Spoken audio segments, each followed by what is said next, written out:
Bonjour, c'est Sophie, bienvenue dans mon nouvel atelier. Là, comme vous pouvez le constater, il n'est pas encore au point parce que je viens juste d'emménager dans ma nouvelle maison.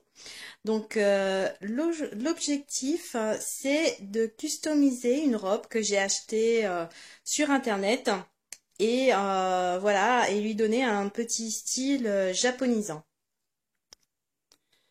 Voici le matériel que je vais utiliser pour customiser ma robe. Je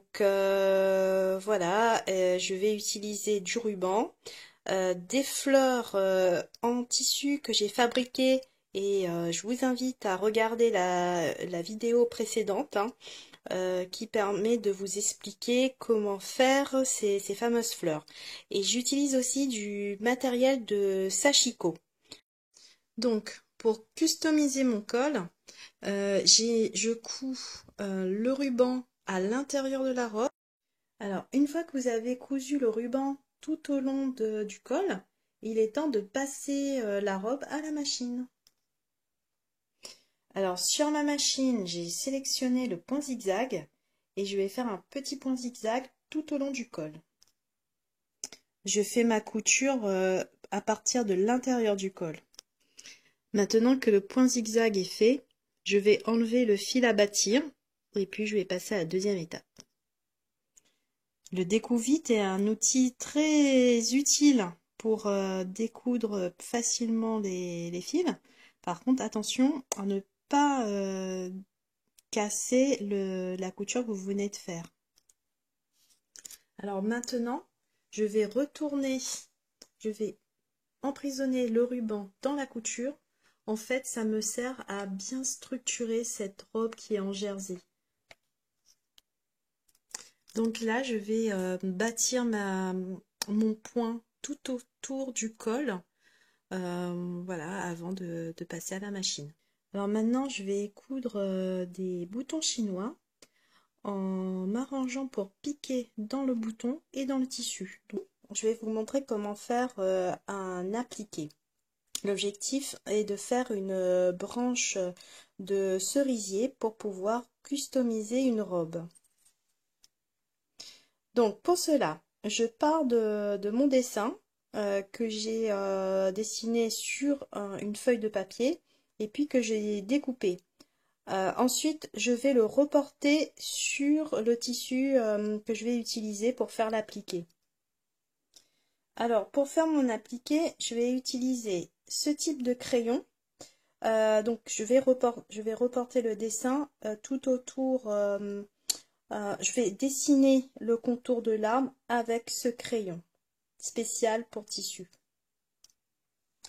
Voilà, j'ai reporté le dessin sur le tissu.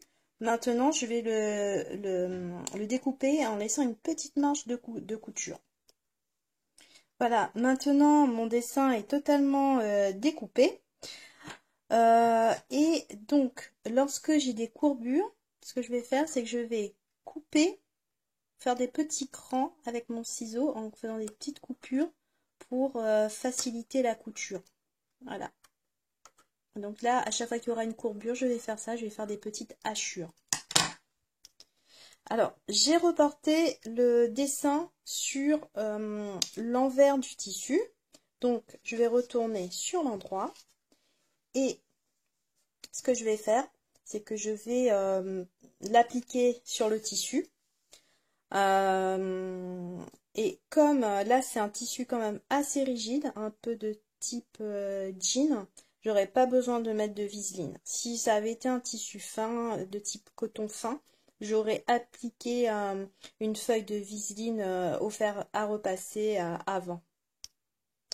Alors maintenant, j'ai mis des épingles pour fixer la branche sur la robe. Et maintenant, je vais faire une première couture avec du fil à bâtir. J'ai commencé à appliquer avec une couture provisoire. Et donc, quand j'arrive au bord, il faut bien replier le tissu afin de ne pas voir le bord du tissu. Bon, maintenant, on passe toutes les coutures à la machine.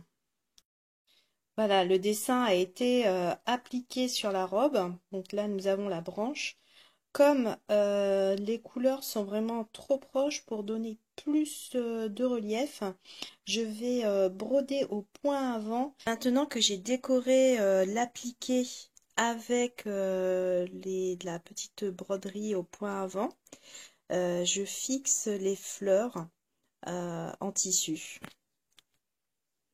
Alors, pour fixer mes fleurs, donc je pique en plantant mon aiguille de l'intérieur, donc je sors et je fais des petits points sur le côté.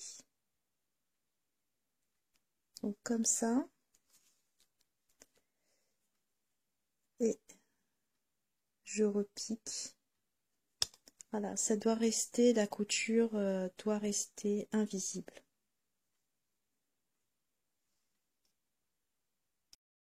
Ça y est, maintenant la customisation de la robe est finie. Il n'y a plus qu'à la mettre. Pour aller plus loin, vous pouvez aller sur mon blog Couture et Art Textile et vous êtes libre de télécharger gratuitement mon livre Le plaisir de coudre. Bonne journée, au revoir.